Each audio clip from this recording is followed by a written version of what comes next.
Galera, nesse vídeo eu vou recomendar pra vocês uma lista de filmes que vão mudar pra sempre a sua percepção sobre cinema. E o que eu quero dizer com essa frase de efeito terrível é o seguinte: todos os filmes dessa lista, além deles serem por si só geniais, de algum jeito eles falam sobre cinema. São todos filmes que falam sobre filmes de um jeito sensacional.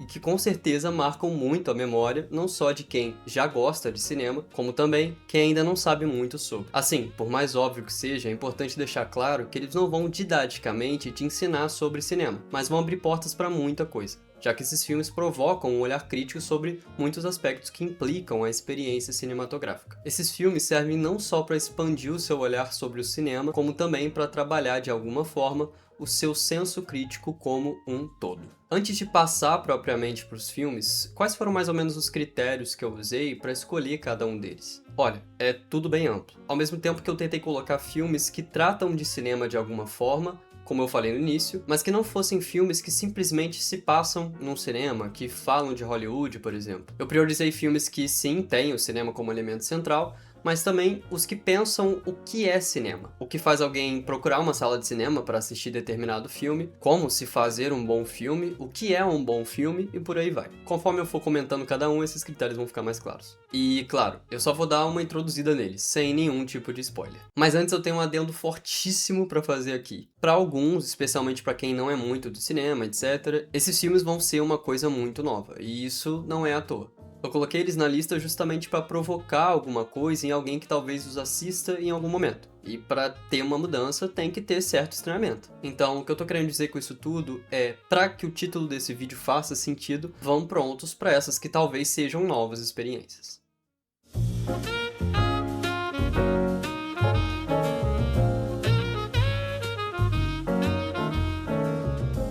Ah, Vitor, você falou que era filme e você tá começando com um documentário. Primeiro de tudo, a lista é minha. Brincadeira. Segundo, é justamente essa divisão entre documentário e filme que faz com que o primeiro da lista seja parte integral dela. Em Jogo de Cena, 83 mulheres atendem a um anúncio de jornal para contar suas histórias de vida num estúdio. 23 foram selecionadas e filmadas em junho de 2006. Em setembro do mesmo ano, atrizes muito famosas do cinema brasileiro, como a Fernanda Torres, Marília Pêra e Andréa Beltrão, interpretaram do seu jeito essas mesmas histórias, borrando assim as tênues linhas que separam a realidade da ficção. Olha, esse documentário barra filme, barra forma que você quiser definir, além de ser um prato cheio para os fãs barra viúvas de tapas e beijos, é simplesmente uma das melhores produções audiovisuais do Brasil, feita também por um dos maiores diretores da história do país, Eduardo Coutinho. Como eu falei na sinopse, é um filme que nada mais é do que uma série de entrevistas com mulheres claramente reais, e por real eu quero dizer que a princípio não são personagens, que estão ali contando a própria história de vida. E essa aqui é simplesmente a primeira cena do filme, o cartaz que a produção pendurou pelo Rio de Janeiro para recrutar essas mulheres. E claro, isso aqui aconteceu de fato. Aí você pensa, tá, mas o que tem de tão interessante nisso e como que estão falando de cinema de algum jeito? É aí que entra a participação das atrizes no filme. Como eu comentei, elas estão ali para interpretar as histórias das mulheres entrevistadas, mas como que isso aconteceu?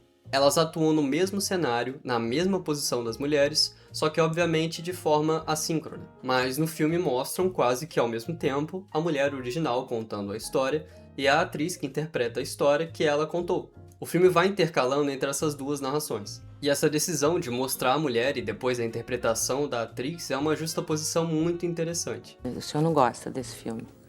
Não, eu não vi, mas por acaso. Porque o senhor não gosta de coisas americanas, né? O senhor Não foi isso, não. é meio comunista, né? O senhor não viu o Nemo? Não, eu não vi. Você tem preconceito, tá vendo? Não, Ele não gosta de americano. Não, O não. máximo! Só que nem sempre é assim. Tem algumas histórias em que a mulher original não aparece e mostram só a interpretação da atriz. E o que é mais interessante nisso tudo é que, depois de certo ponto, não tem como ter certeza se a que tá falando é a atriz ou é a original. E o filme brinca muito com o fato de que a Fernanda Torres, por exemplo, é famosíssima e tá ali interpretando a história de uma mulher que não tem uma vida pública. E como que, de alguma forma, ela vai buscar identificação para fazer esse papel. É muito bom ver as respostas que as atrizes dão pro Eduardo Coutinho quando ele pergunta coisas do tipo, como foi interpretar essa história? E são basicamente essas respostas que me fizeram escolher esse filme pra lista. A Marília Pêra, por exemplo, comenta como é o processo de choro durante a atuação. Ela diz que quando o choro é genuíno, a pessoa faz de tudo para esconder a emoção. tampando o rosto, enxugando rápido o olho e tudo mais. É sensacional quando ela simplesmente tira do bolso um determinado produto que provoca lágrima. Ela disse que levou para o estúdio porque caso o Coutinho quisesse que ela chorasse mais, ela usaria e assim choraria com mais força. Cristal japonês. Isso é pra quê?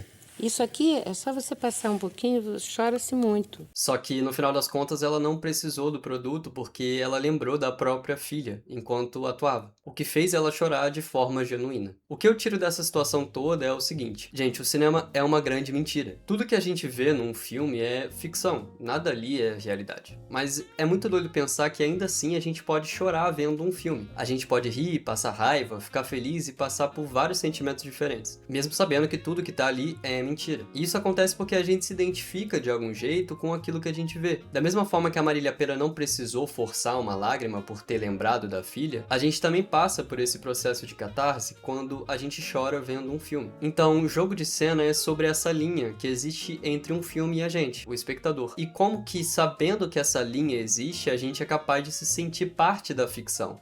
Parte da mentira que está sendo contada pra gente. Falando assim, parece que é um documentário trágico, mórbido, super triste, mas pelo contrário, tem partes que são muito engraçadas. Por mais que em várias delas a conversa é sobre nascimento, morte, paixão. Independente do assunto, Jogo de Cena é incrível e merece muito a sua atenção. Dá essa chance pra mentira, vai fundo nessa história, ou nessas histórias.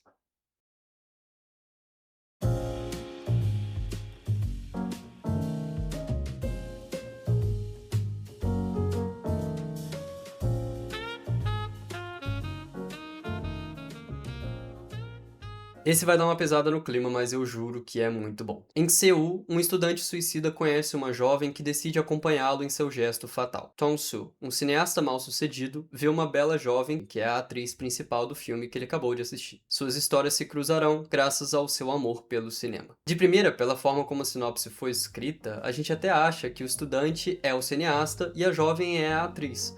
Só que, parando pra pensar, essa sinopse é um pouco confusa, né? Na real, a história do estudante e da garota que o acompanha é uma e a do cineasta com a atriz é outra? Ou é a mesma história, com as mesmas pessoas, só que em momentos diferentes? A dúvida tá na relação entre essas duas partes.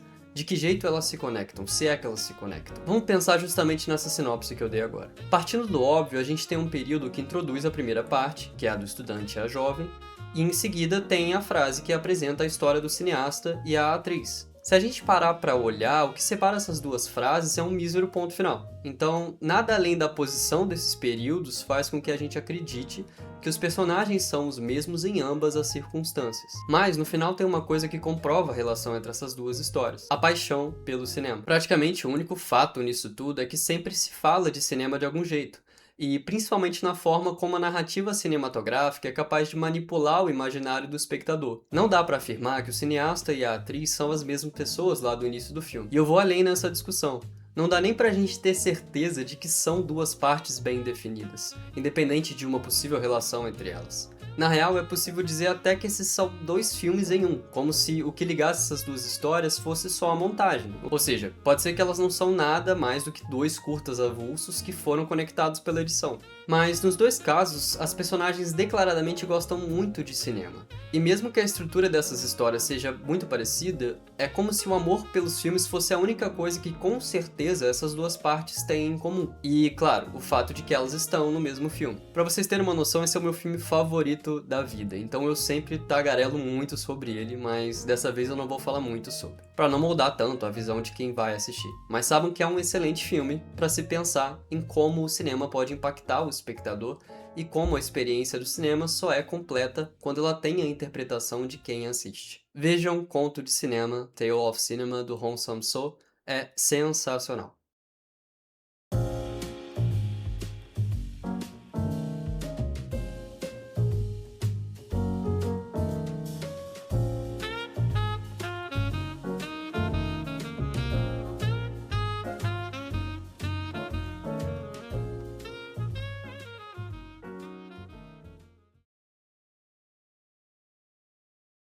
Algumas poucas almas povoam um cinema decadente e quase abandonado, prestigiando sua última sessão da história em uma noite chuvosa e escura. Um homem, buscando se abrigar do mau tempo, entra na sala de exibição para assistir ao clássico de artes marciais de 1966, Dragon Inn. Na minha visão, esse filme propõe um debate que na época estava começando a ser discutido, que é o fato das pessoas estarem gradualmente parando de ir ao cinema. É interessante trazer essa discussão para os dias de hoje porque isso se intensificou drasticamente. Se lá em 2003 já se pensava em como a experiência do cinema estava sendo perdida, quase 25 anos depois, isso está mais do que concretizado. Mas olhando para o outro lado, Adeus Dragon Inn é uma grande ilustração dessa mesma experiência. Eu sempre costumo dizer que assistir a um filme numa sala de cinema é uma completa maluquice. Mas não me entendam mal, o que eu quero dizer com isso é o seguinte. Para pra pensar. A gente fica 1h30 ou mais sentado numa sala que nada mais é do que um retângulo gigante escuro com uma máquina atrás da gente que projeta uma ficção, ou seja, uma mentira,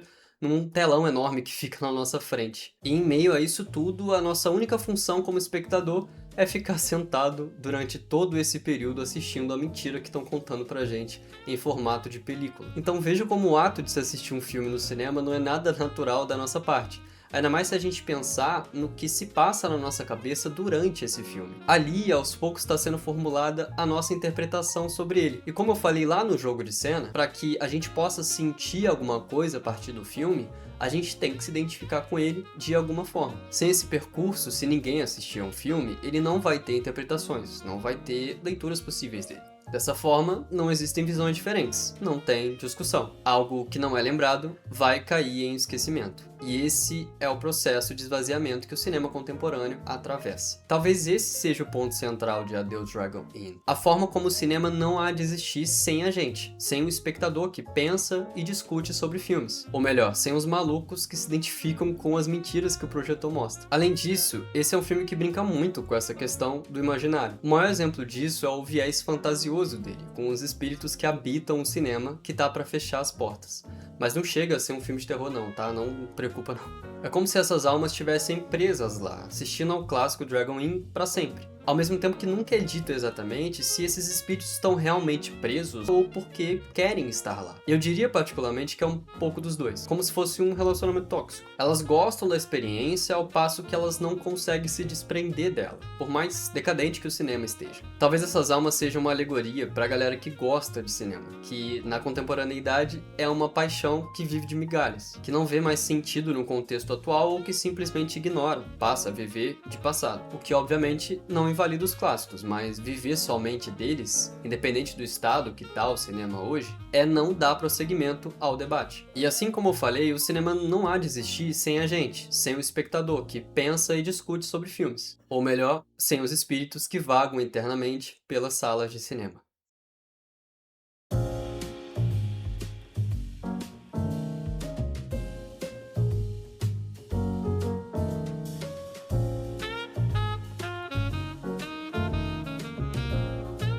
Dos filmes que eu coloquei aqui, esse é o mais novo e eu acho também que é o mais engraçado de todos. Paul Beres conta a história da separação do casal Ale e Alex. Bom, aí você já pensa. É um filme sobre separação e ainda assim ele é o mais engraçado dessa lista. Imagino o mais triste então. Mas é aí que tá a graça. O casal escolhe um jeito um tanto não convencional de se separar. Eles simplesmente fazem uma festa para celebrar a separação. E essa decisão, tanto a de se separar quanto a de fazer uma festa só para isso, deixa todo mundo ao redor deles confuso. A forma diferente como eles se separam meio que força todo mundo ali a pensar e confrontar as próprias visões sobre amor, relacionamentos e novos começos. Ainda mais a partir da sinopse, esse parece ser o filme que menos fala sobre cinema aqui na lista. Mas, na verdade, tá longe de ser o caso. Eu não digo isso só pelo fato de uma das personagens ser cineasta, mas muito mais pela ideia que talvez esteja contida nos filmes que ela faz. Isso durante o próprio filme. A gente percebe claramente como o cinema, no olhar da personagem, é uma projeção do passado que a faz amar o presente. Então, pode-se dizer que para ela o amor não tá nas memórias, mas sim num futuro a ser produzido a partir delas. E o fazer cinema tem muito disso, né? A captação de imagens do passado a serem celebradas no futuro. Para mim, o grande charme do filme é como toda essa ideia que eu acabei de falar é amarrada. Tem vários momentos em que a gente pode ver a personagem produzindo os próprios filmes. Só pelo foco nesse processo, a gente já tem aqui uma leitura metalinguística muito interessante. porque a gente está vendo uma pessoa produzir um filme enquanto a gente assiste ao filme em que essa pessoa é uma personagem. E fica ainda mais da hora quando a gente percebe que ela produz esses filmes literalmente a partir de memórias, que não são necessariamente dela, como se ela pudesse ver o que se passou com outra pessoa a partir desse processo, a partir da edição, a partir da câmera e tudo o que implica a produção cinematográfica. É muito bom como, a partir do conceito de separação, que é sempre tido como horrível, surgem cenas tão engraçadas e até mesmo aconchegantes, especialmente para quem gosta da arte de se projetar o passado na finalidade de amar o futuro.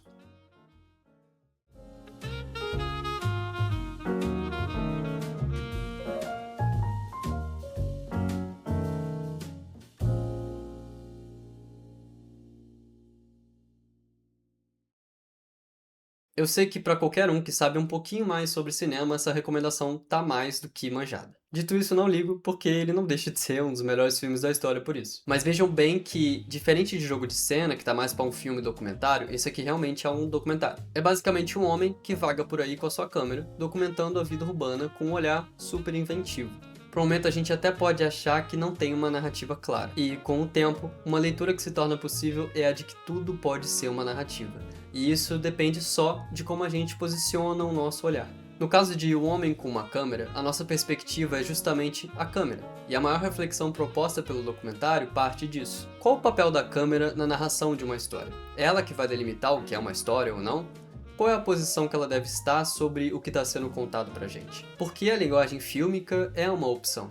O que faz dela uma linguagem possível? Enfim, são muitas perguntas. E, num primeiro momento, o documentário pode até parecer longe das respostas para elas. E é a partir dessa experiência que se pode dizer que as respostas para todas as perguntas estão posicionadas na nossa frente a todo momento. Eu escolhi colocar esse documentário também para aguçar a curiosidade sobre o contexto histórico em que ele foi produzido, no momento em que o cinema procurava se consagrar como forma. Então, é mais do que interessante para alguém que gosta de cinema enxergar Um Homem com uma Câmera como uma tentativa de responder, de alguma forma, a essa procura. Sendo assim, ele faz muito sentido numa lista de filmes que vão expandir a sua visão sobre cinema, não só para um olhar técnico, como também histórico.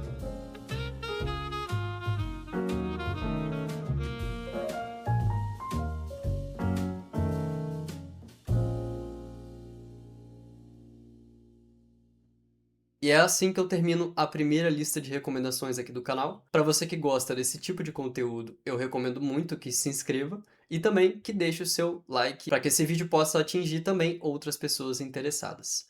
E é isso, até o próximo vídeo.